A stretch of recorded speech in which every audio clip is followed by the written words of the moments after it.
نحمده ونستعينه ونستغفره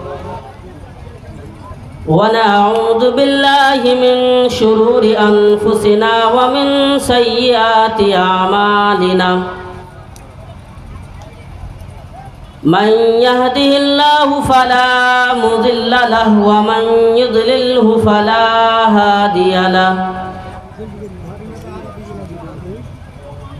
وأشهد أن لا إله إلا الله وحده لا شريك له وأشهد أن محمدًا عبده ورسوله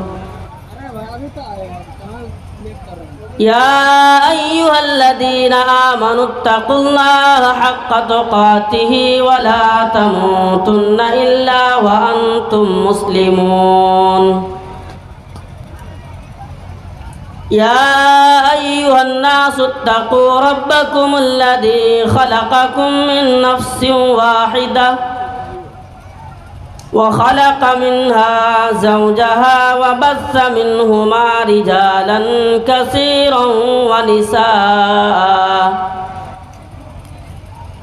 واتقوا الله الذي تساءلون به والأرحام إن الله كان عليكم رقيبا يا أيها الذين آمنوا قولوا قولا سديدا يصلح لكم أعمالكم ويغفر لكم ذنوبكم ومن يطع الله ورسوله فقد فاز فوزا عظيما أما بعد فإن خير الحديث كتاب الله وخير الهدي هدي محمد صلى الله عليه وسلم وشر الأمور محدثاتها وكل محدثة بدعة وكل بدعة ضلالة وكل ضلالة في النار أعوذ بالله من الشيطان الرجيم بسم الله الرحمن الرحيم لقد كان لكم في رسول الله أسوة حسنة وقال النبي صلى الله عليه وسلم من أحب سنتي فقد أحبني ومن أحبني كان معي في الجنة صدر محترم، اسٹیج پر بیٹھے ہوئے علماء کرام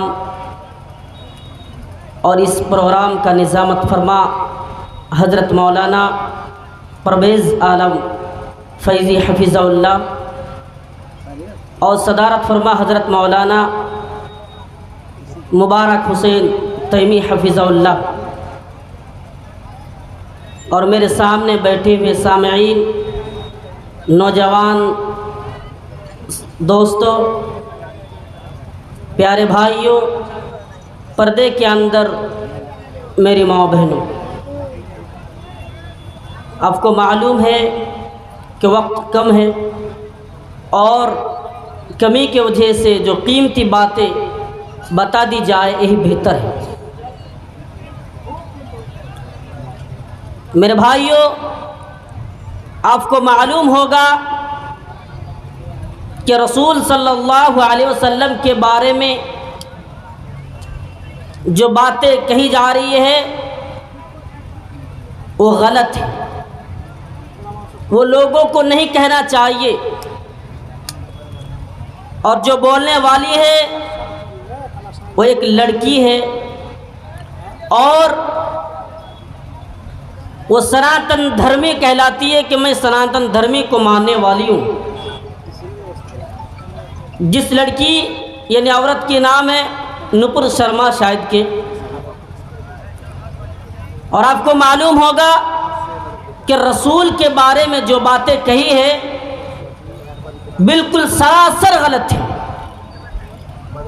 لیکن مسلمانوں کیا تمہیں معلوم نہیں؟ مسلمانوں کیا تمہیں پتہ نہیں تمہارے رسول ہمارے نبی کے بارے میں ایسی باتیں کی جا رہی ہے جو نہیں کرنا چاہیے، لیکن ہم کیا کر رہے ہیں؟ ہاتھ پر ہاتھ دھرے بیٹھے۔ میں آپ کے سامنے یو پی سے چل کر آیا ہوں، میں وہیں پہ رہتا ہوں، اور جب سے میں سفر کے لیے نکلا اس وقت سے میں سوچ رہا ہوں کہ آج کا نوجوان، آج کے جو سارے نوجوان ہیں وہ کیا کر رہا ہے؟ کیا نوجوانوں کے اندر سے ایمان کی طاقت ختم ہو گئی ہے؟ کیا مسلمان کے نوجوان اسی لیے آئے ہیں کہ قوم کو تباہ کر دے، قوم کو برباد کیا جائے اور بیٹھ کر وہ دیکھیں؟ نہیں، وہ زمانے کی بات ہے، رسول صلی اللہ علیہ وسلم کی زمانے کی بات ہے۔ آپ کو بتا دوں کہ صحابہ اکرام کے سامنے بھی ایسی باتیں کی گئی تھی۔ کیا تمہارے نبی کو، تمہارے رسول کو ختم کر دوں؟ تمہارے بدلے میں تمہیں چھوڑ دوں اور رسول کو ختم کر دوں؟ ان لوگوں نے جواب یہ دیا تھا، ارے تم کہاں کے پاگل آ گئے ہو اور کیسی باتیں کر رہے ہو رسول کے بارے میں؟ ایسی باتیں نہیں ہو سکتی ہیں۔ حضرت خبیب رضی اللہ تعالیٰ عنہ کو مکہ کے کافروں نے دھوکے سے پکڑا۔ غور سے سنیے گا، مکہ کے کافروں نے دھوکے سے پکڑا، اور پکڑنے کے بعد حضرت خبیب رضی اللہ تعالیٰ عنہ سے کہا کہ اس نے کافروں نے کہ آج تم کو مار دیں گے، آج تم کو ختم کر دیں گے، آج تم کو دنیا سے مٹا دیں گے۔ مکہ کے مشرکینوں میں سے اور چند لوگ آئے، اور آنے کے بعد کہنے لگا، ہاں لیکن تمہارے پاس ایک آپشن ہے، ہاں تم کو چھوڑ دوں گا لیکن بدلے میں ایک کام کرنا ہوگا۔ حضرت خبیب نے پوچھا، اے کافرو بتاؤ وہ کون سا کام ہے جس کو میں انجام دوں تو تم جان بخش دو گے؟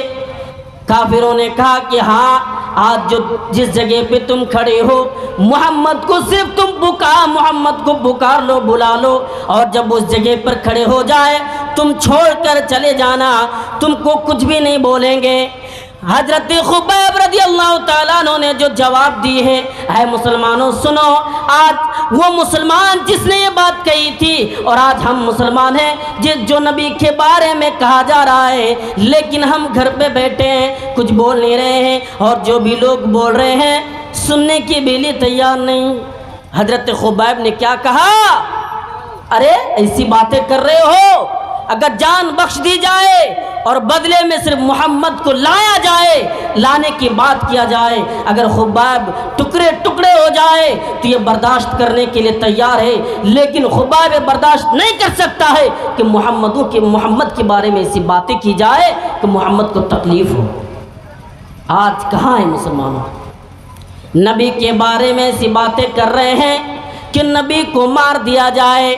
نبی نے 6 سال یعنی 6 سال کی عمر میں لڑکی سے محبت کی، یہ غلط ہے، لیکن مسلمانوں نے گھر کے پاس بہت سارے لوگ ایسے رہتے ہیں جس کو معلوم ہے کہ یہ غیر مذہب کے لوگ ہیں، محمد کے بارے میں اس کو معلوم نہیں، لیکن آج مسلمان جا کر بتانے کے لیے تیار نہیں۔ مسلمان یہی سوچتے ہیں چلو بیٹھیں گے، کھانا ہے پینا ہے، بس یہی تو کرنا ہے، وہ اپنے مذہب وہ اپنے دھرم پر تو چل رہے ہیں، میں کیوں بتاؤں، یہی تو بات ہے۔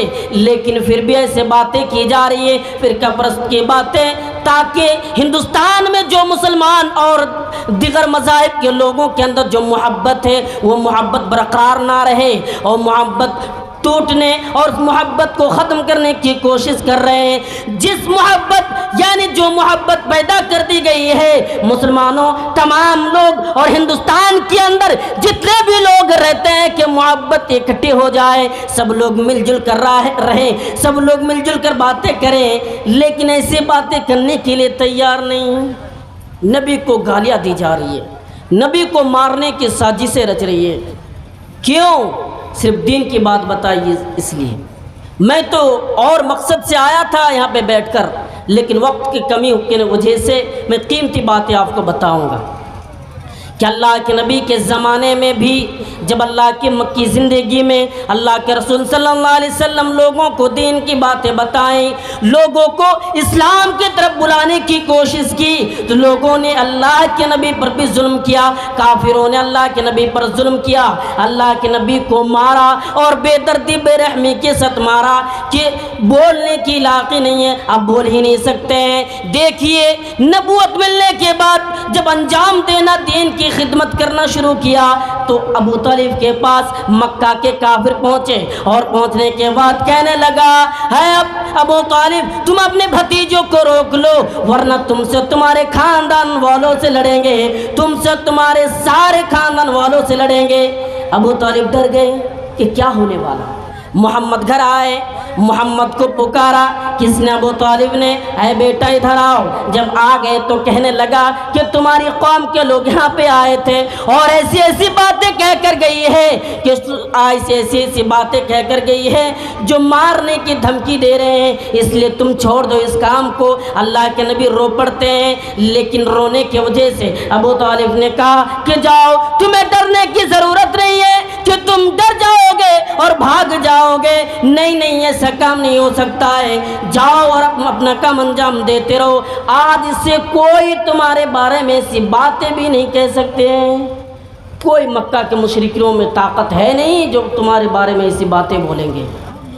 آئیے اللہ کے نبی صلی اللہ علیہ وسلم ایک دن حرم کے اندر نماز پڑھ رہے ہیں، مکہ کے کافر ابو جہل آئے، تمام لوگ آئے، اور آنے کے بعد کیا کیا؟ اللہ کے نبی سجدے کی حالت میں ہیں اور اونٹنی کی اوجھڑی لا کر رکھ دی۔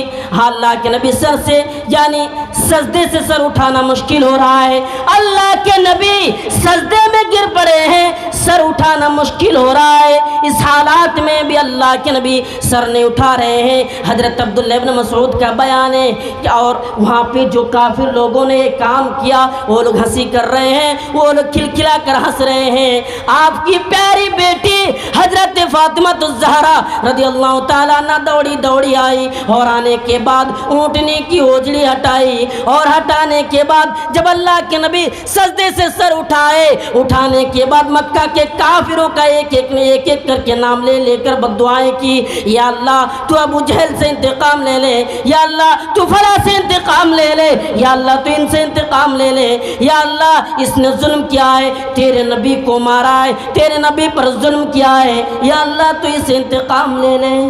اللہ کے نبی نے برداشت کی، بددعائیں کی۔ حضرت عبداللہ بن مسعود بیان کرتے ہیں کہ میں نے اپنے آنکھوں سے دیکھا کہ جنگ بدر کے کنویں میں جتنے بھی لوگوں نے ظلم کیے تھے نبی پر، نبی کو مارنے کی پلاننگ کی تھی، سارے کے سارے لوگوں کو مار دیے گئے، ختم ہو گئے۔ کیوں؟ نبی پر ظلم کیا، نبی کے بارے میں برا بھلا کہا کہ نبی ایسا ہے۔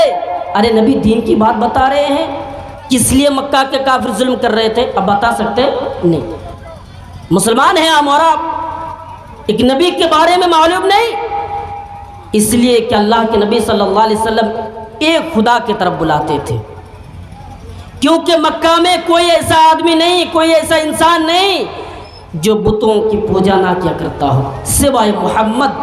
اور بہت سارے لوگ ہیں جو شراب کو بھی یعنی نبی آنے سے پہلے شراب کو کہا کہ میں شراب نہیں پی سکتا ہوں، شراب حرام ہے۔ ان میں سے ایک شخص کون ہے؟ حضرت ابوبکر صدیق بھی ہے۔ اللہ کے نبی دین کی بات بتا رہے ہیں لوگوں کو، لیکن کوئی شخص، کوئی ایک بھی آدمی اللہ کے نبی پر ایمان لانے کے لیے تیار نہیں۔ یہ وہ شخص ہے جو ابوبکر، جو مردوں میں سب سے پہلے اسلام قبول کیا، اور عورتوں میں یعنی مردوں میں سب سے پہلے اسلام قبول کر کے اللہ کے نبی کے ساتھ یہ وعدہ کیا کہ چلو اللہ کے رسول میں بھی دین کی بات بتاتا ہوں، میں بھی لوگوں کو بلاؤں گا۔ اللہ کے نبی کی ہر ایک باتوں کو کس نے مانا؟ ابوبکر صدیق نے۔ ابوبکر ایک دن لوگوں کو بلا رہے ہیں، لوگ ٹوٹ پڑے، مکہ کے کافر ٹوٹ پڑے، اور ابوبکر کو اس طریقے سے بے دردی اور بے رحمی کے ساتھ مارا کہ اللہ کے نبی یعنی ابو بکر صدیق رضی اللہ تعالیٰ عنہ کو اٹھانے کے لیے وہاں کے یعنی اس کے بستی والے ان کے گاؤں والے آئے اور اٹھا کر لے کر چلے گئے، لیکن ابو بکر کی زبان سے ایک ہی بات آ رہی تھی کہ اللہ محمد کیسا ہے، عبداللہ کا بیٹا محمد صلی اللہ علیہ وسلم کیسا ہے۔ آج محمد کے بارے میں اگر کچھ بولا جائے لوگ کیا کہتے ہیں، ارے تم کیسے بات کر رہے ہو دین کی باتیں۔ اور آپ کو ایک عجیب بات بتا دوں، 10 لوگوں کا بیٹھک ہو، اگر 10 آدمی نوجوانوں کا بیٹھک ہو، اس پر اگر دین کی باتیں کی جائے تو لوگ بھڑک جاتے ہیں۔ ان میں سے ایک بھڑک جاتا ہے، کہتا ہے کیسی بات کر رہے ہو، ارے ایسی باتیں کرو جس سے پیسہ کما سکوں، دنیا میں امیر بن سکوں، دیکھو تو فلاں کے بیٹے امیر بن گئے، فلاں کے بیٹے ایسا ویسا ہے۔ لیکن تم رسول کو مانو، رسول کو اپناؤ، کامیاب ہو جاؤ گے۔ جب تک رسول کو آئیڈیل نہیں بناؤ گے۔ اور اس مکی زندگی ایک عجیب واقعہ ہے، ایک مکی زندگی ایک عجیب واقعہ ہے، اور خاص کر کے میں کہتا ہوں ہندوستان کے مسلمانوں کے لیے ایک نمونہ بھی ہے، ہندوستان کے مسلمانوں کے لیے مکی زندگی نمونہ ہے۔ آئیے میں آگے بتاتا چلوں اور آپ غور و فکر کریں کہ مکی زندگی کس لیے نمونہ